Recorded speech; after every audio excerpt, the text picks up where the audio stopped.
better. They should be able to take out that Dreadnought now. But critically, I think if the Orc player wants to take this, he needs to keep capturing the victory points. He needs to ignore every other point on the battlefield except for the victory points. He needs to take the 6 o'clock back, because the Space Marine player's got so much on his plate trying to defend against this. And there's the Dreadnought going down. So the Orc player, once again, just holding the field here with his Death Dread and Tank Busters. Great combination there. And going for the victory points, as he should.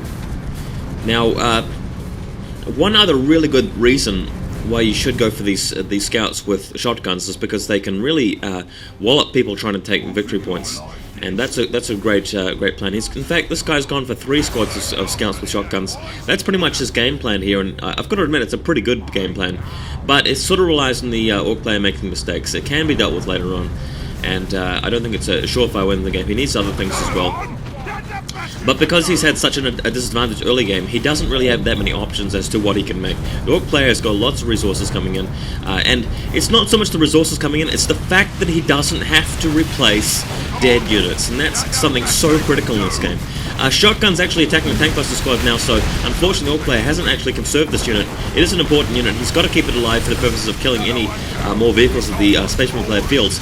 And here's a Plasma Cannon right now, getting rid of the Death Dread. Really cool unit, the Plasma Cannon. Devastated Plasma Cannon squad. And yeah, I just want to reiterate that point, guys. I think it's very, very important. This game is very much about conserving your units and making sure that you're the one who doesn't replace the units than your opponent does. Because requisition shows up so slowly, and there are so few ways to actually increase your requisition count. In fact, there are no ways to actually significantly increase it.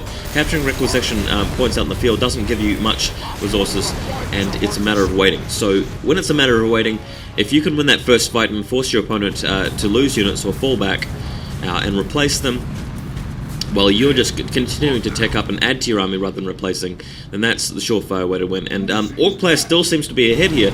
Space Marine counting down to 233 victory points, so it's going to get fairly low here before the Space Marine player is able to do anything about it, I believe. And now Shotgun Scout's moving out again. The Dreadnought has taken out another power generator. These Orcs are in a position to decapture that node, but unfortunately now the Shotgun Squad is preventing them from doing that, and we need to fall back here if you're the Orcs. Plasma Cannon showing up to usher the Dreadnought away. And here are some more Tank Busters coming back from the Orc base. So, look, shaping up to be a good game. It's great the Space Marine player hasn't given up. He's definitely losing. He's got an opportunity to take the game back by the looks, because the Orc player, I believe, has made some mistakes. He hasn't really... Orc player really should have been on 3 victory points for a longer period of time, in my opinion, but he's neglected that. Maybe he got overconfident, felt the game had been put in the bag, so to speak. That Plasma Cannon doing a lot of damage here, really just smashing the Dreadnought. It's blown out the Dreadnought, and it's really hurt that squad at the foreground as well. And the Apothecary running away once again. Low on health, but he'll make it. That Apothecary has really been flirting with danger lately. And a new Dreadnought, so this will be cool. Hopefully the Dreadnought can do a little bit more damage. The Orc player definitely has the counter to the Dreadnought available to him, so we'll see how that goes. And now decapturing a power node. He shouldn't be decapturing that, he should be ignoring that and taking this. He needs that victory point, because the Space Marine player is down 179. All he needs to do is just stay in control of 2 victory points and just dart around the map and not even bother about counting the Dreadnought if he wants to. He can just stay in control of 2 victory points at a time, and that will actually get him the game from this position, in my humble opinion. But he can deal with the Dreadnought if he wants to. I mean, there's the Dreadnought. Here's the Tank Buster squads. Maybe 2 Tank Buster squads would be better. Just needs to box that Dreadnought and make sure 1 squad's firing at all times, and he's okay. It's finally the Sluggers are making it to the 6 o'clock position, so this needed to happen a long time ago. Space Marines have decaptured the middle and the top of the map though, so the Orc player is losing VPs right now. And shots firing off on the Dreadnought again. Tank Busters under fire from the Apothecary, unfortunately, but the mech boys actually shot him away. Dreadnought still hasn't taken it yet. He's down half health, and this Tank Busters now coming under fire. And what are these Sluggers doing? This is a mistake here. He hasn't actually clicked on the victory point objective, so that's really going to cost him later on. It's just these valuable victory points ticking away. I mean, that's the way of it. Assault Marines arriving as well. really smacking this mech boy down. This mech boy needs to teleport out right away, but he's taken it. So this is where the Orc player has really made some mistakes here. He hasn't bothered with the victory points straight away, and he's lost his mech.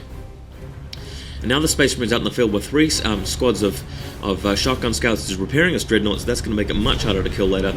And he's got an Assault Marine squad to help deal with the tank busters. So this is a fantastic position for the Ultramarine player. Somehow the Orc player has let the game slip away from him, and the Ultramarine player is coming back. So this is going to be exciting. The Assault Marine is coming in now to actually deal with these sluggers at the 6 o'clock position. After the Assault Marines have chased the Orcs away, they'll be able to recapture that victory point at the 6, and that's a big deal. But we've got some knobs out, so this is very rare. This is very rare in a one-on-one. You've actually got some sort of high-tier knobs, and we'll see whether they make too much of a difference. I think it's a bit different when you're playing Orcs rather than Eldar. With Eldar, tier 3 isn't very significant. With Orcs, I think knobs actually do make a difference. Looted tanks, I don't think such a big deal, but knobs, potentially, they can do a lot of damage. They've got lots of hit points.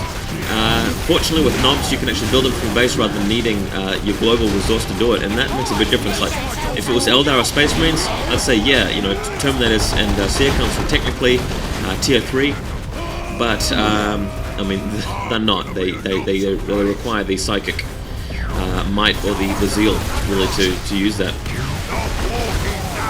Well, the knobs have taken out the Dreadnought, so they're doing very well. And the Space Marine player, unfortunately, is in control of 3 victory objectives right now. So the counter for the Orcs is going down, and the Orc player is probably regretting it for not ending this a lot earlier, which I feel he could have, mind you.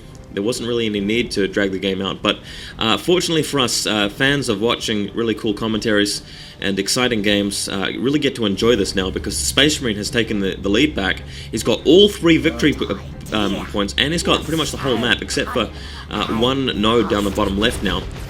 And it's gonna really come down to whether the Orc player can really push back with his knobs and take the game.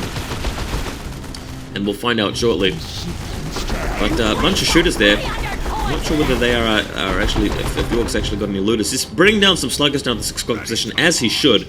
That's a priority for him. He needs to have 1 squad going down there at all times and just trying to take it back. But he seems to have a problem with actually clicking on the victory point correctly, because that's not actually happening. And that gives the Assault Marines some time to come in and prevent them from doing anything, which sucks. But there you go. I mean, all in the name of a good game, yeah.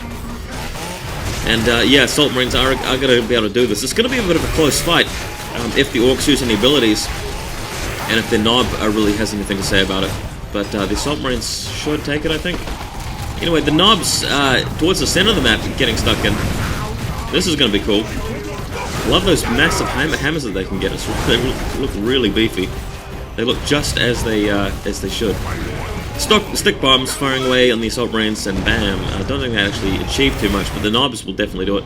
Sluggers have actually dealt with the Assault Marines, so that's Sluggers for you. Great in close combat, and now they're recapturing that victory point as you need to. And the Space Marine player down to about 200 victory points right now. And look at that little blue circly effect going off on the Space Marines. That means that all of them are invulnerable. That's an apothecary global ability. And that really helps at this point, especially versus the knobs. It means that the knobs can't really be quite as effective. Space Marines really having an opportunity there, but now the effect has worn off. We've got a knob versus a bunch of scouts, and I've got to say that knob is probably going to beat the scouts fairly convincingly, and yes, he has. And that victory point has been taken back by the Orcs, so good stuff there. Orcs just need to get 1 more point, and they can really secure this, but not the case. Space Marine player is still in control with the 2 of the victory points, and he's now about to overtake the Orc player. So it's 163 for the Space Marines, 167 for the Orcs, and slowly counting down. Now with all of the Orcs back at the at their home base rather, it's going to be a while before they can do anything about this victory point condition. And now the Space Marine player has finally taken the victory point lead. It's taken the Orcs down to a below 160. It's down to 155 right now. I believe that your opponent loses 2 victory points per... so it loses 1 victory point per second per victory condition thing that victory building that you've captured. Here come the Assault Marines again to take on the knob. They should be able to take him out, and yes, they have. That's Sergeant just dealing with them there. And now the Scouts capturing this victory point in the 6 o'clock position. So that's really going to help the Orc players in very in a very dangerous position, and I'm sure you guys can see what I mean here about how we're 20 minutes into the